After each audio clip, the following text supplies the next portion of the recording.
Info news update. প্রচলিত তীব্র শীত পরিস্থিতির পরিপ্রেক্ষিতে সরকার ৬ জানুয়ারি থেকে ১০ জানুয়ারি ২০২৬ পর্যন্ত রাজ্যের সমস্ত স্কুল বন্ধ রাখার সিদ্ধান্ত নিয়েছে বলে জানিয়েছেন মুখ্যমন্ত্রী ডক্টর মানিক সাহা। এই ছুটি রাজ্যের সমস্ত সরকারি সাহায্যপ্রাপ্ত এবং বেসরকারি স্কুলের জন্য প্রযোজ্য হবে।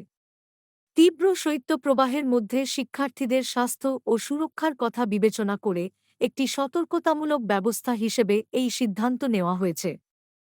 আবহাওয়ার অবস্থার উন্নতি এবং কর্তৃপক্ষের পরবর্তী নির্দেশনার ওপর নির্ভর করে ১০ জানুয়ারির পর স্কুলগুলো আবার স্বাভাবিকভাবে চালু হবে।